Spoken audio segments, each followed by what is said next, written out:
Overseas Workers Welfare Administration sa Dakbayan sa Lapu-Lapu mimontar og help desk alang sa mga sugbuanod nga adunay mga kabanay sa nasod sa Turkey nga apektado sa kusog nga linog. Kaniya ang report. Sa pagkakaroon, wala pa'y natala ang OWA-7 sa mga nangaangol sa kusog nga linog sa Turkey. Apan gipasabot ni Rinaldo Hakalan, OIC sa OWA-7, nga kun aduna may mga OFW nga gikan sa rehiyon ug nalakip sa mga nangaangol sa linog, pahibaw-on gyud ang ilang buhatan.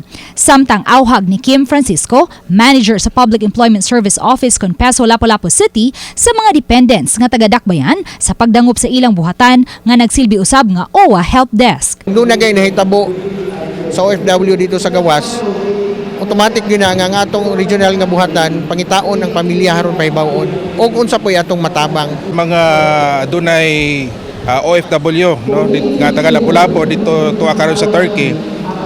Musampit lang dili sa tong opisina sa Peso Office. Gipasalig hinuon ni Hakalan nga kun unsa may mahitabo sa mga OFW nga atuwa sa gawas sa nasod, abagahon kini sa ilang buhatan. Usa kini sa tumong sa pagpahigayon sa hatod serbisyo sa OWA nga gituyo alang sa mga OFW ug sa mga dependents nga taga-Dakbayan sa Lapu-Lapu. Death benefit, burial benefit, dependency scholarship program, livelihood program, skills training ug daghan pa. Matag OFW nga sakop sa OWA, mubayad lang sa 1,500 pesos o $25 kausa matag duha ka tuig. Ug kanang atong gitawag nga parokya sa OFW diha sa barangay ug sa pamilya, no? Murag intensified nga info campaign para at least malikayan nato ng ubang mga problema. Uban ni Marlon Malgazo, Luan Merondina, Balitang Misda.